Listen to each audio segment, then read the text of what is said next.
So this is another edition of the Heel to the Face podcast. I'm Jared. I'm Brandon. And Major League Baseball has entered a work stoppage. What that has to do with wrestling is nothing. Just shows that we're a very topical show, and you can tell what day we're filming this and recording it by saying that. Other than that, we're going to talk nothing but wrestling the rest of the way as the Heel to the Face podcast starts right now. Fans celebrate with me from Rome to Rochester. Bad luck seems to be my middle name. They might as well tag me up with my buddies from Syracuse.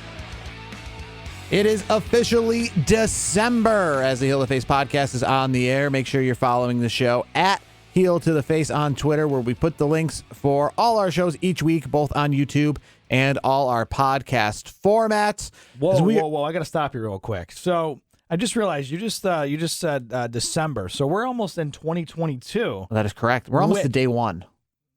That's true. That is very true. But most importantly, we're coming up on 5 years. February of 2017. We got 5 years coming up. That's going to be interesting. Yeah, we are coming up almost on the same length of time. It'd be 4 years. 17, 18, 19, 20. If you do the quick math, 22 minus 17 is 5. Correct. You're correct. I guess the question that I guess I have in all of this. We're going to year 5. so then we're coming on year 6 of AJ Styles in WWE. Yes, we are. How crazy is that, by the way? Yeah. I remember the night he came out when at Royal Rumble. Like, wait, that was 6 years ago? 6 years ago next month. Wow. Time flies. Yes. No December pay-per-view WWE-wise this month. We're used to TLC in the past, Armageddon. This month, they're giving us nothing. We got to wait until New Year's Day itself. For day one. For day one. Wow. But this weekend, we do have a pay-per-view, War Games, which in my eyes should have been bookended the Survivor Series weekend, but it is going to be this weekend. It is not Takeover War Games. It is just War Games. So apparently we've come to the point where they have finally dropped the takeovers. Jared, WWE must have heard you. I mean, you've been talking about getting rid of takeovers for a long time. So that's good to see. And it's funny because just like everything in the whole world, they hear, it's like when you're negotiating contracts and you're like, I want this money, I want this time off, I want these kind of coats, I want these kind of business cards. And they're like, sold. You got to get those kind of business cards. You got it. And they miss everything else. And they find the most not important aspect, like the takeovers. Yes, yeah, let's drop the takeover. Not like, hey, let's put these back in front of big crowds the day before Survivor Series, like we were doing before on Saturday nights. You know they should have done, honestly, is they should have put this a week later, I think, because not having a WWE Raw or SmackDown pay-per-view, I think it'd be good because you got Survivor Series that we just came up of, and 2 weeks later would be this pay-per-view. So I think at the time is December 17th, 18th-ish. Yeah, that would have been perfect, honestly, because then you got a 2-week breather into the year one, or what is it called? Day one. Day one. Say that name's I'm still getting used to it. Day one pay-per-view. So it'll give us a little bit of 2 weeks back on it. 2022, get rolling. And speaking of 2022, I got to ask you, as a big fan of Canada, I know you're a very frequent flyer there, so to speak. Going there this weekend. So WWE has postponed all live events in 2022 at this point in Canada. Well, yes, obviously I heard about that, and that was an important news to me because I am going there this weekend. So I was looking at why and what the reasoning is, and so far there aren't any real reasons yet. I can give you one. There's a few things that are about to get a little stricter when it comes to travel. Yes. One of them I've heard is starting January 15th, 2022, is that unvaccinated athletes, which I guess would be WWE superstars as well, yes, will not be given the exemptions that they've currently been given already. Wow. Because one thing you have to look at is the house show scheduled for Toronto and Montreal, Laval, Quebec, which is Montreal, at the end of this month, right after Christmas, are still on as scheduled. Sure. Yep. But it's not until January when they go over to Saskatchewan and Alberta, where they were going to have, and Manitoba, where they were going to have house shows in Saskatchewan and Monday Night Raws and SmackDowns in Edmonton and Winnipeg. For what I believe. Yeah, it's those ones are the ones that are being pushed out further. It's COVID. That's what it is. I mean, it's probably varying COVID reasons, whether it's they're cutting down on unvaccinated people, like meaning the exemptions come to an end, or they're about to tighten up. I've heard other things. I've heard, I don't know if this is true, but that the United States is requiring anyone coming from other countries, which include Canada, to be tested within 24 hours I did see that, yeah, via flight. which a lot of these people will only be there for 24 hours or so. So and you have to do it privately, meaning so while they go to Canada, they'd all have to seek out doctors and physicians to get tested in order to fly back. Yep. So there's that as well. As of right now, because this is a today thing, those are the only kind of speculations I have. I'm sure we'll have. I'm sure we'll get something in the next few weeks. I was a little disappointed because we talk about WWE going a lot of the same places over and over again. So I thought it was neat that SmackDown and Raw were going to be from Edmonton and from Winnipeg, that would have been which aren't your usual Boston, Chicago, Charlotte. Those kind of places. Winnipeg, I feel like, is a house show territory. They don't get the Raws too often. So I was going to excited to see a Raw in Winnipeg. Maybe we'll. I mean, here's the thing. They did say they were putting it off, so it's not completely off the table. Oh yes, it's just being pushed out until I think the fall. So they're going to go back there eventually. I think what they're doing is, and I don't blame WWE for this, but I think what they're doing is they're going to give themselves cushion where they're not totally pulling the plug on it, but they're just going to put things on the back burner and see where things go with the restrictions. And that's kind of the reason why LA, which was supposed to hold WrestleMania in 2021, was pushed all the way to 2023. And states like Texas and Florida were pushed forward to host WrestleMania. It's because you said, you know what? I don't know what 2022 entails yet when it comes to California. And at the time when they made the decision, they said, let's just push them far enough out. Yeah, we'll have time to look at it where they're not the next WrestleMania. I don't think. I mean, to be honest with you, until the restrictions become a thing of the past. I mean, the more stricter states. We live in a stricter state in New York, California. I think a lot of money is going to be lost to them, honestly, because you got states that they're more I guess less restrictive. I guess we'll say they're less restrictive. So the Floridas, the Texases, and other states that are a little bit less restrictive, they're going to capitalize on this, and there's going to be way more events for these places. So I mean, eventually, I think at some point there's going to come to a point where are we going? Dollars, restrictions, like it's something's going to make a. Well, I think right now a lot of it is that you just. Governments, governments kind of make the rules here, whether it be local governments or it be federal governments. So WWE doesn't really they just got to go where they're allowed to go. Yeah, they're gonna work it the way they can. I mean, Florida, Texas. Those are places that right now. From what we've seen, they're doing most of the shows. I've seen a lot of even bands and other I will say and it made me realize in all of this stuff. And somebody brought up and they said, you know what, when they can travel, I don't, obviously AEW has not really traveled internationally yet. They haven't even gone to Canada yet, which again Impact's been to Canada a bunch. Yes, AEW's newish and they kind of came around during the COVID time. They're not, here's the thing, AEW's not going, they're not going to go to Canada until this whole thing is in the rear view. I just don't see it. Yeah, but one thing you got to think of is if they do go to Canada, they've got to go to Winnipeg. With Kenny Omega and Chris Jericho, which Kenny Omega, I know he's suffering from some injuries right now, and Chris Jericho, you don't know his schedule. He's that Rock kind of character. Yeah, he's got. But you got to think that before, sooner rather than later, and maybe not too soon, but sooner rather than later, they've got to hit Winnipeg with those two guys. Well, yeah, it'll be interesting, especially having the crowd reaction, the pops and everything like that. Honestly, speaking of talent going to their home, not in this case home country, but this for MJF, he's going to his home state in the New York City, Long Island. He's going back there next week, and I gotta say he cut a nice promo this week per usual. MJF is arguably one of the best talk promos. about, because that's what I have as our headline today of the promos. We go back to last Wednesday, AEW Dynamite, a great promo that I think if you didn't watch Dynamite, who cares? As long as you watched the promo, watch Punk and MJF. To be honest with you, I will say when it comes to Punk, he said, in the promo that I didn't mention you of top guys I wanted to face because I didn't want to feed your ego. He should have really just mentioned, because realistically, as much as we like MJF, he's not in the names of the people that he mentioned. That's what I would have said. I would have said, I didn't mention you, MJF, not because I didn't want to feed your ego, but because, no offense, you're not Sting, you're not Bryan Danielson, you're not Kenny Omega. Yeah, you're not those names that people know outside of AEW. That's why I didn't mention you. I'll give Punk though his due on that one, because MJF, his character is very egotistical. He's he's just a cocky dude, which is it works for him. He gets a lot of heat, and the promos this week, last week and change here, it's been fantastic. You get a little Miz comment on AEW. You also get some John Cena references on AEW, so that was interesting. And then Another comment came through on the WWE side. On the this past WWE week. Raw side, Edge making the comment about how Miz was mentioned on Dynamite. Yes.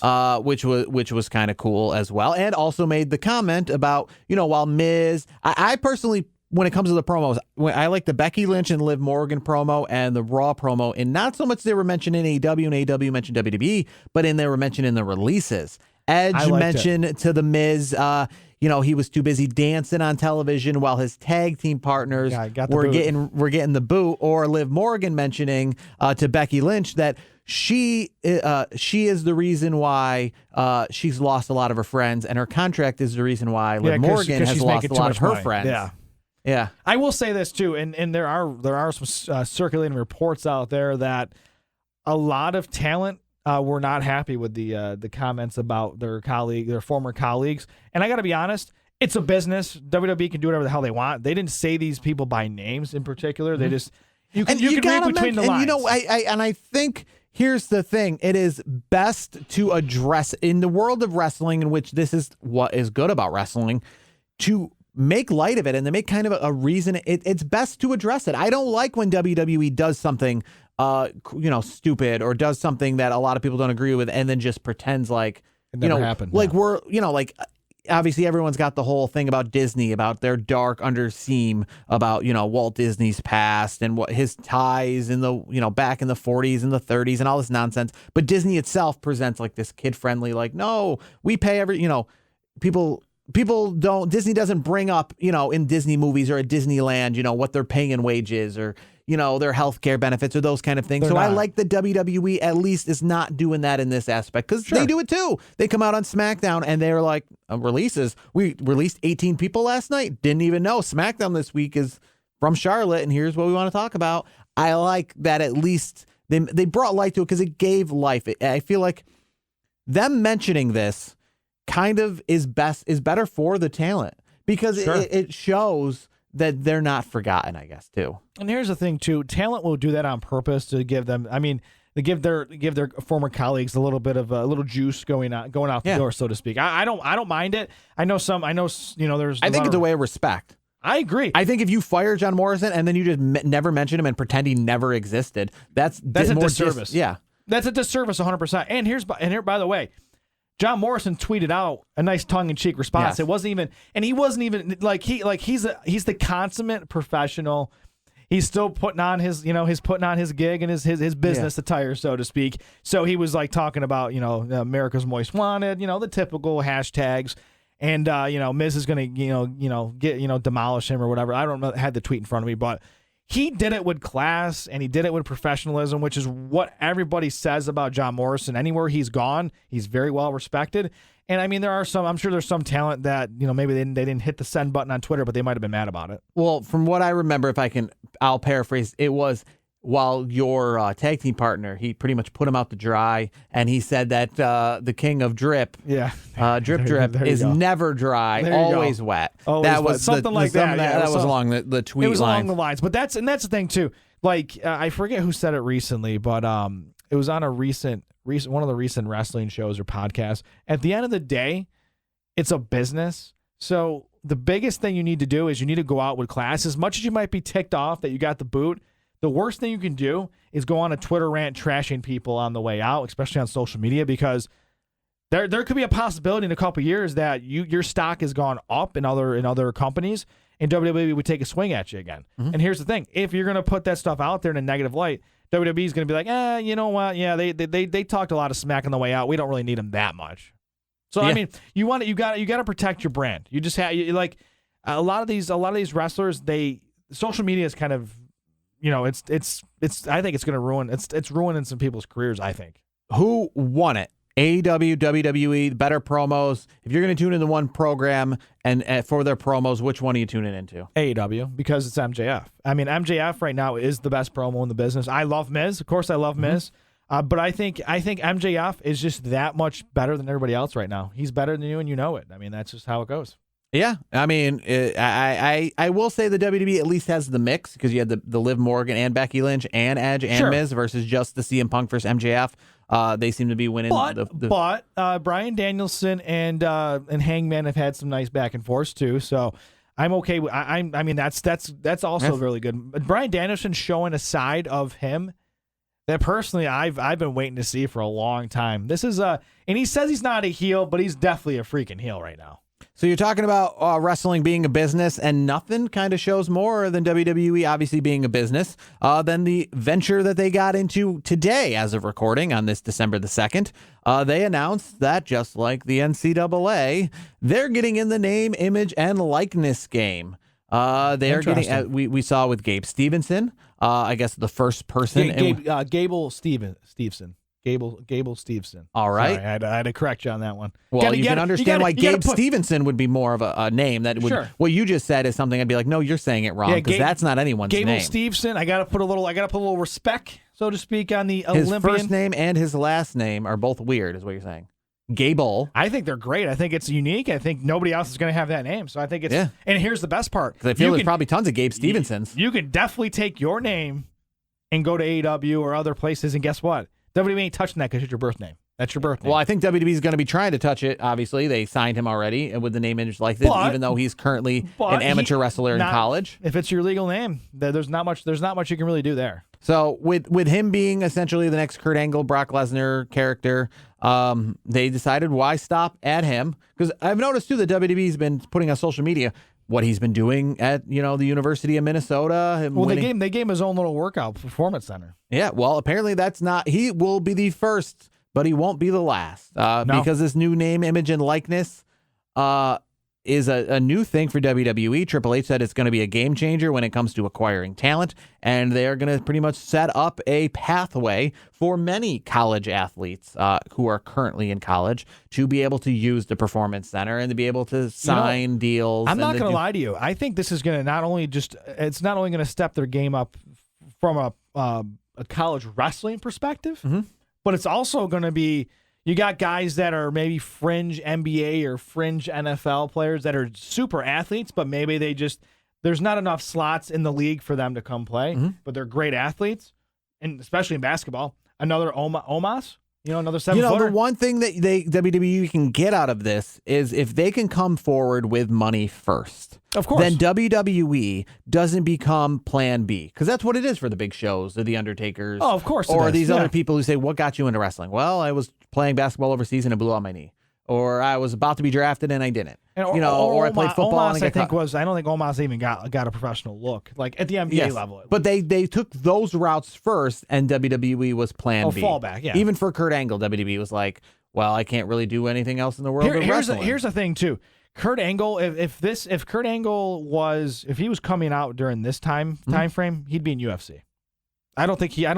This changes the history of WWE because he's even said he would have gone to UFC. So this essentially means that WWE can come out forward and go to a guy who might get drafted in the NFL and might make an NFL roster, but before he goes that route, they kind of roadblock him and say, "Hey, I noticed that next year, throw some money at him and say, hey, I thought you were going to get drafted by the Carolina Panthers, but you're probably not going to get drafted." I don't know if they'd be rude like that. I don't know if they're going to be rude like that and kind of put the guy down. It's definitely not going to happen like that. I mean, that's essentially how business works a lot of times, especially shady business, and probably adding college athletics to the top of the list when it comes to shady business. Here's what's going to happen. WWE's they're not stupid. What they can do is they can look at minimum wage contracts in professional, each athletic association, whether it's the NBA, the NFL, NHL, something like that. And they can say, okay, and they can look at the board and say, this guy's an athlete, and he's probably not going to get a top draft pick slot, so he's probably going to get the minimum the NFL requires for rookies.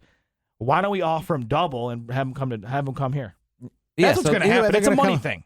The only problem I have with it, obviously, is the fact that with this, I feel like WWE is going to try to develop too many of the same character. Because obviously one thing is they're going after amateur wrestling. That's one thing, and clearly there's no professional amateur wrestling. That's why they get all these Brock Lesnar's and these Kurt Angles after. Well, yeah, because there's nowhere else to go. There's nowhere else to go. Unless you go to UFC, but. Yes. So with that being said, we're going to develop a lot of the same characters. This Gable Stevenson or Gable Stevenson is a Kurt Angle-ish character. He's an amateur wrestler. He's got Olympic background. I think here's the thing. He's a wonderful hybrid of three great wrestlers. Mm-hmm. He's a hybrid of Kurt Angle style. He's a hybrid of Brock Lesnar style, and he also has this different athleticism that a lot of people forget that Shelton Benjamin has. But you're mentioning all like pure athlete but people. they're three different types of athletes, though. Even though you're a professional, but none of them are Undertakers.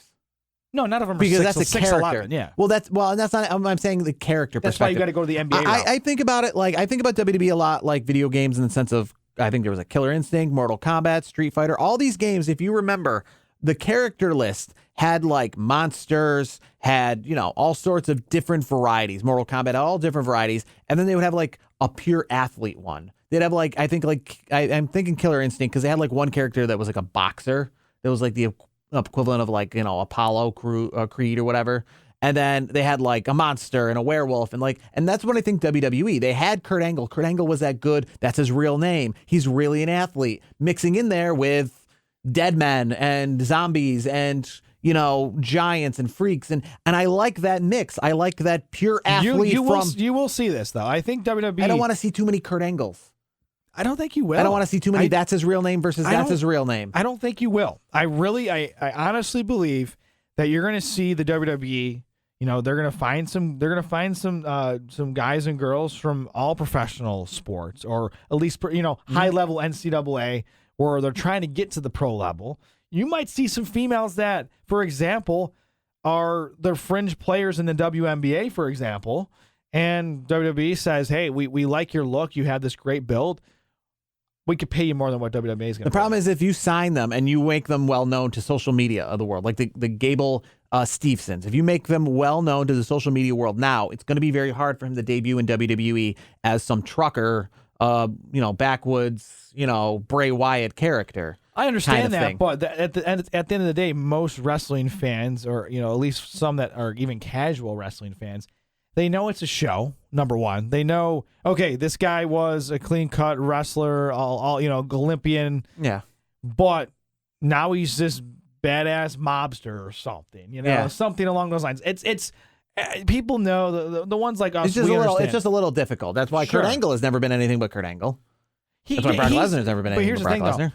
Kurt Angle had a range that not many people had. Mm-hmm. He could be really serious and then crack a one-liner and get everybody laughing their asses off. Like, Kurt Angle is that unique personality where you don't need to change anything. You don't need to give him a gimmick. Let him just be Kurt Angle. Like, he was one of the greatest technical wrestlers I've ever seen. He took up the business quicker than just about anybody, at least from what everyone says. He had the greatest rookie year probably in WWE history. And here's the thing. He's so widely talented, and he's funny. He gets in that guitar segment in the backstage, like doing funny skits like that. Some people can just be themselves, and that's really Kurt Angle, it seems like that. He's a serious guy when he needs to be serious, but he has those one-liners. He can make you crack up and laugh.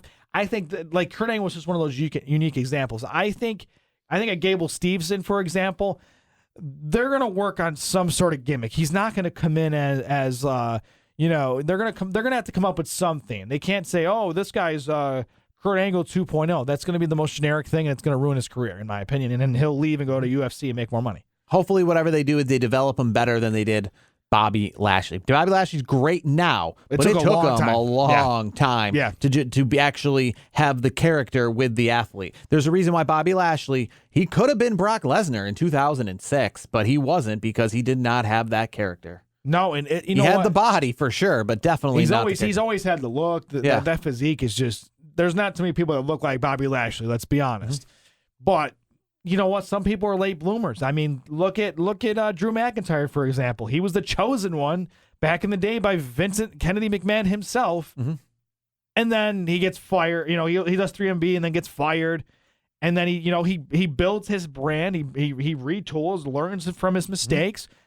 And then he just carried WWE through the toughest year to date to be champion. So, I mean, some people are late bloomers. Not everybody comes into this like an MJF who is in his, mid-20s at this point, and he's a pure natural. Some guys, it takes them until their 30s to maybe get it figured out. So we talked a few weeks ago about Kenny Omega obviously losing his belt more recently, and he lost his Impact belt. He's now lost his belt to Hangman Page in AEW, and because of injury, he's had to relinquish his AAA Mega Championship, so he is currently Kenny No Belts. Heading into Triple Mania this upcoming Saturday night, I believe it is, in Monterrey, Mexico. The original match was supposed to be Omega defending his belt against Vikingo. I that's Spanish. I don't know how to pronounce that well. But more importantly, the match that will now happen this Saturday at this event is a pretty good one. They got a pretty good backup one. It's actually the secondary backup one. They had another backup one that then turned into this one. But it is a 5-way with this Vikingo guy versus Ring of Honor's current world champion Bandito, Samurai Del Sol, and Bobby Fish and Jay Lethal. That's a good in lineup. A 5-way match to determine the new. So what's cool is there's a way that this AAA championship could then make its way back into like the AEW fold, or the Ring of Honor more 2.0 of American television audience, which with this upcoming event will be the first that has English and Spanish in over a year, because AAA is very popular, but because of the pandemic, they've been pretty much just solely in Mexico. Yeah, they're doing their Spanish language version. But they're back to kind of branching out to be both Americanized, New Japan style, Americanized and English, and it's going to be available in America. But if a Bobby Fish or a Jay Lethal somehow get this belt, or even a Bandito, we could then see this back on AEW television. Yeah, we could see it. We could see it. They could have that belt travel across the country. GCW's head guy had to actually approve this because he had Jay Lethal, Bandito, and Bobby Fish all scheduled for a GCW event this Saturday, and he helped them out so that they could go to this AAA event. Well, it's good to see that they're working together. They're working together, which GCW, they've been getting a lot of press lately because people have been asking, are you the new third? Are you with Moxley and Matt Cardona and Nick Cage, obviously? Nick Cage, yep. And he just says, we're just trying to be the best wrestling company we can right now. Great answer, by the way. Great answer. He doesn't have to. Oh yeah, we're trying to be the number 3. They're not. Yeah. That would just sound so cheesy. Like, I just like the way that he worded that. Good for him. I hope GCW continue much continued success. Cody Rhodes and Andrade El Idolo, I guess. What is that? No, Andrade El Idolo. Idolo. Why do I not see? I should know that. Yeah, it's. I watch enough. I mean, the Spanish one from AAA. Did you that's ever one take thing. Spanish in school? I did, actually. Wow. It didn't take it long. So we're like, so I've noticed you've. What was the guy from AAA? Can I see the piece of paper real quick? I got Vikingo. Hijo del Vikingo. No. I'm gonna get this. Let's see. Hijo del Vikingo. All right, we should have just had you say that then. And I might have gotten and I know who wrong. These people are. I know who Andrade is. This isn't like over here where I'm like, I'm not familiar with these guys. Okay. I've only seen them a little bit. It's okay. You've mixed up. I'm very familiar with Andrade You've because mixed what I'm up about the Bella's name, by the way. Sometimes you've almost like hodgepodge both their names back in previous shows. So it's okay. I mean, they're technically Spanish, so I guess it works. All right. But with that being said, I should know this clearly because the match of the week that everyone's talking about is Andrade versus Cody, in which they ended up doing a suplex through a flaming table. And it was a pretty scary sight because as they went through the flaming table, first off, they're both not wearing shirts. So this isn't like the Kane Undertaker situation of the 90s. They're both not wearing shirts. They don't have any sort of coverage. And even after they went through, as we've seen before, sometimes with the lighter fluid, they don't just go out. And the flames kept going, so Cody had to kind of roll out of the table a little bit. And it was still catching him for a few minutes. He's got some burns that won't be going away anytime soon. Mick Foley even said out there, good luck in your recovery because it's going to take a hot minute for those. I mean, Mick knows. Mick's the hardcore legend. Him and Terry Funk, those dudes have done it all. So. But that was a good, breath of fresh air to see that on AEW TV because, AEW is obviously the company everyone likes, and they can't do any wrong. But the wrestling show for wrestling fans, yes. To do that on an AEW Dynamite, that yes, you knew it was an Atlanta street fight going in, sure, but to do that on an AEW Dynamite and kind of catch people off guard a little bit definitely makes you want to tune in next week because you're like, hey, I had no idea that we're gonna have a flaming table spot on our weekly television show, which in a match again that wasn't. This isn't the most hyped up match. Here's the thing that AEW, I think, is doing really well. They have matches for everybody, it seems like, because not everybody's flavor is seeing flaming chairs. Maybe some people want to see the luchador style or the high flying style. Some people, like myself, I like to see the technical, the Daniel Bryan, I call it style, or Bryan Danielson style. I like that. I don't mind seeing some good brawls. So the thing that AEW I think does a little bit better than WWE at this point is they're kind of giving everybody a different flavor, so to speak. So everybody has a segment that they're really a big fan of. Some people probably love the Bryan Danielson segment every week because they know he's doing that kind of wrestling style that they like. And then you got the matches that are like the old ECW people where they're like, oh man, this is cool, flaming tables. Or there's other people that some people just like promos, and I've seen that. Some people are like, "Oh, I'm just tuning in to see what MJF's saying next." I mean, it's AEW's it's working in their favor. But the problem that I have with AEW is they're not expanding their audience. I don't think it doesn't seem like it by the numbers. Like they have their niche, which they're doing a great job, satisfying their niche, but they're not growing their audience. I don't know what the issue is, but. It's to me, AEW is a very niche program, which we both enjoy. Mm-hmm. But at the same time, if they really truly want to compete with WWE, they gotta expand in different ways, and they gotta get a bigger audience. So this upcoming Sunday night is NXT's War Games event. It's going to be interesting as it's the first War Games under NXT 2.0. Again, it doesn't have the TakeOver name. It is not tailored or tied together with a Survivor Series or another pay-per-view. And I will say before we get into the card real quick is that I do like the NXT back right before the pandemic. They did the first ever standalone takeover. It was the one in Portland. It was a Sunday night. It was its own thing, and it was a great event. It was right before the pandemic. But at the same time, I still think that I would like a lot of them to be together with WWE, especially, if you're going to the events. I agree partially. Mm-hmm. I would say this. I would like personally NXT to hitch their wagons on the same weekend as the Big Four or the new Big Five, whatever you want to word it these days.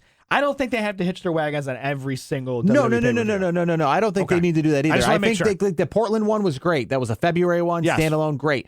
But like I said, let's say WrestleMania that year or WrestleMania this past year. I would like them to be together. This past 100%. Year was obviously weird, and the year before was obviously weird. But let's say this upcoming year, obviously, assuming everything is with the restrictions. Now, obviously, they're not going to hitch their wagon to Royal Rumble this year because they're having a pay-per-view now. I don't see another pay-per-view in a month. But I would say WrestleMania would be a good time for a pay-per-view. I think it should be in Dallas too. And that's the issue I guess I'm having is that everyone else has gone back in front of crowds, and one thing about NXT is they performed in some of the bigger crowds. Yeah, the weekend of Raw would have trouble drawing in wherever WrestleMania was. And NXT was selling out. Yeah, NXT was selling out the Barclays Center while they were giving away tickets to the Hall of Fame the next night. NXT was selling out the Barclays Center. NXT was selling out arena in New Orleans. Or you get the stand-in fans too. Like you get those I don't know if you saw the clip recently, but WWE, I mean, we know this. They bring in extras for fans to sit where there's empty seats to make it look full. Yes, they did have some trouble this past week on Monday Night Raw at the brand new UBS Arena. It's a brand new arena, your first attempt to go outside of a hockey event, and apparently people did not take them up on it. They've already, AEW, which will be going there next week, has already outsold whatever was at Raw this past week. Well, I think, and here's the thing, not to go too far off on a tangent, but I think a lot of it has to do with MJF. That's just me. I think MJF right now you could put his face on a billboard for AEW and they're going to sell a lot of tickets, especially in his hometown of Long Island. But I mean, we've talked about NXT 2.0 not being as good as the one in the past, and it's just not as good. But one thing I think would definitely help boost NXT 2.0 is getting back in front of fans again. Yes, they are in front of fans at the Capitol Wrestling Center, but it's like the same fans. Though. I mean, getting back out where a takeover is at Houston. Like when I went to takeover the night before the Royal Rumble in Phoenix, that was a bigger crowd than the Raw I went to. That was in Phoenix the next night. That was a full Phoenix Suns arena when the next night they had Raw there. 2 nights later they had Raw there, half a crowd. These NXT takeovers are big draws. So, they are. American Airlines Center in Dallas, the night before WrestleMania, I want to see it in front of 15 full thousand people again. I would be good with that. I think that would be awesome. And I think the thing that WWE is still working through at this point is I think they're going in obviously they're going a whole different direction with NXT 2.0. It's just I think they're trying to find their ground still with this NXT 2.0. It's different. They don't need all the indie darlings and all this. They're going a totally different direction. They just need to be in front of they got to get in front of fans again. I think they need to do more of the AEW strategy and go to crowds that I think start off with 5,000 seat venues. And it would just stink if they had to do that because they've already come so far that it's weird that they got to kind of backtrack. But that's, you know what? Sometimes you gotta take a couple steps back to get many steps forward later on. So I think because you're doing a whole rebrand and you're retooling that entire NXT, the whole aura around it is different now. I mean, plus you got folks that may or may not be back. I mean, Johnny Gargano just extended his contract for the rest of this week just to get through the War Games coming up, and then his contract's up, and we don't know if he's signing. And then you have Kyle O'Reilly, same thing. We don't know what his deal is. Is he going to go to AEW? Like, what's the deal here? So, I think NXT.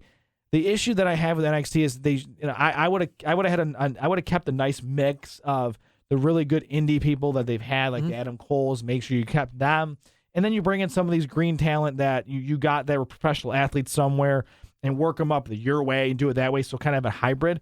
But now they're going pretty much, it seems like they're not keeping many of the indie darlings, and they're going homegrown. These guys and girls have never wrestled for any indie federation, and they're just doing their thing. And to me, they got to start small. You got to start in these 3,000 to 5,000 seat venues and then see how you do. You got to work your way up to the, I know it's going to sound bad, but 5,000. If they sell out 5, okay, let's try 8,000 for the next event. And then take your step up to maybe get to the 15 in a year.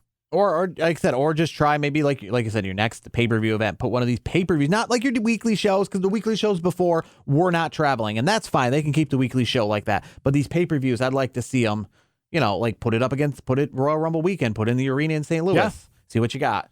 I agree. I agree. That's not a bad idea. I think they're still working through the whole retool. And we will see who wins the retool, because essentially that's your main event match. We saw this past week on NXT. The advantage is going to NXT 2.0 as Braun Breaker beat Johnny Gargano in a ladder match to decide that, as it's the black and gold team of Tommaso Ciampa, Johnny Gargano, Pete Dunne, and LA Knight. For some reason, he's at the tail end. He's like Chris Jericho being on Team WWF during the Invasion. You're like, you just joined WWF, and now you're on Team WWF. It's like LA Knight. You just kind of got there. To me, it sounds like indie darlings. Yes, it's like the indie darlings versus Braun Breaker, Carmelo Hayes, Tony D'Angelo, and Grayson Waller is NXT 2.0 team. I like that Tony D'Angelo. I like his character, though. I think he's got that mobster kind of. So we'll see what direction they go to. Is NXT black and gold, the OG NXT? Do they get up the win here at War Games? We'll find out this Sunday. It's going to be interesting. Obviously, they're the team I'm rooting for because they're the reason I watch NXT. I mean, they're the guys that are still the best of the best in there. The OGs. Yes. The OGs. I personally want to see the NXT 2.0. And you talk about NXT 2.0 rebranding, a match that definitely shows the importance of NXT's rebrand and, the things there for the future is the Cruiserweight Championship, Roderick Strong versus Joe Gacy. And if you haven't been paying attention to this saga, Joe Gacy is clearly not under the 205 weight limit class. Of course. He is trying to turn this Cruiserweight Championship into the all-inclusive championship, which goes into what many are reporting of WWE ditching and getting rid of the Cruiserweight Championship. I don't know how that would affect 205 Live as the show. The Cruiserweight Championship mostly is featured on NXT as well as 205 Live. So can they reword it like light heavyweight championship? Well, I don't even know if it's going to be that because, again, Joe Gacy isn't a light heavyweight. He's fighting for this Cruiserweight Championship as his character, which is essentially South Park's PC principle of make this all-inclusive championship. Yep. So we could essentially have either they get rid of the Cruiserweight title and they rebrand it with Joe Gacy's idea of a belt that women can fight for, men can fight for, all ages, all sizes. What are we doing? Impact from a couple years ago when what's-her-face won the championship? Yeah, like this digital media championship. That's not even a few years ago. That's only a few months ago. A couple months ago? Yes. The one I forgot who won it, but yes, it was. A couple years ago it was what's-her-face? Chelsea Green? No, it wasn't Chelsea Green. It was her dad was a prominent wrestler. You know what I'm talking about. She's had issues with the but not Tessa Blanchard. Tessa won that championship, I think. I guess I don't know. Was that like 2 years ago? Maybe they invented that championship 2 years ago, but I remember this past year, I think it was at Bound for Glory. We had like Jordana Grace. Mixing in there with guys digital and girls. Championship, Yeah, I think Chelsea Green was in that match. That's why I'm thinking of her, because she obviously 2 years ago was in WWE. Now I think she's back in the Impact world. I think she was in this match going for this belt. I see. Okay. We got confused. We crossed hairs for a second. WWE essentially could be going that. Like That's I said, true. Joe Gacy wants to call this the all-inclusive championship, and it very well could be that. So depending on who wins this belt this weekend, we can maybe see the end of the Cruiserweight belt if Joe Gacy does beat Roderick Strong for the Cruiserweight championship. We got Duke Hudson versus Cameron Grimes in a hair versus hair match. Are we going to see your boy Cameron Grimes? Hey, don't be messing hairless. No. We can't do that to Grime time. No. I hope not. The NXT Tag Team Championships, Kyle O'Reilly. Forget about him. He's still there, folks. Kyle O'Reilly's still there. His contract's coming up soon. Von Wagner and him team up to face Imperium. That should be a decent match. Seems like we got a few OGs of NXT in there. Yeah, I think that that might be one of the better matches, I think, of the night. And I don't know if they're doing the same with the women's War Game match, but it kind of seems that way. I don't know. It's hard to. We're not doing like the same OG, but it's Raquel Gonzalez, Io Shirai, Code Jade, and Kaylee Ray versus Toxic Attraction, featuring your friend Mandy Rose. Sure. And Dakota Kai. Which team would you be rooting for in this? I know you're a Raquel Gonzalez fan. Well, so you there's got your Raquel answer. Gonzalez and Io Shirai, but Mandy Rose and Dakota Kai on one team. What about them? I'm going Raquel and Io. No doubt about that. Those two are, in my opinion, the best that NXT has. So I don't care who's on the other team. It could be Io Shirai and Raquel Gonzalez versus the whole Toxic Attraction crew there, and I still take the other. Do you have a favorite War Games match and takeover hit? We'll not go to WCW, just staying in the NXT realm. I mean, like what this has to live up to. I think it has to live up to. Ooh, that's a good one. I would say I got a soft spot for that Pat McAfee one. Yeah, me too. That's me too. Well, yeah. Once you mention Pat McAfee, that's the answer. Yeah. Of course, it's the answer. It's so Pat NXT McAfee. 2.0 succeeds in my book if this match is better than that match. But I really enjoyed that match a lot. So we'll see.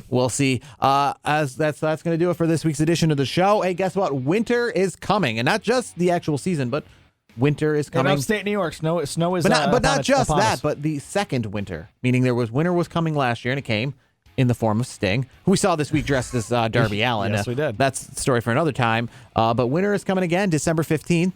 And we'll talk all about that as we get closer. Danielson, Hangman Page for the championship in Dallas, Texas. It'll be fun. Bray Wyatt show up for that? I don't know. We'll talk more of that as that comes up. For this week's edition of the show, he's Brandon. I'm Jared. And this has been another edition of the Heel to the Face podcast.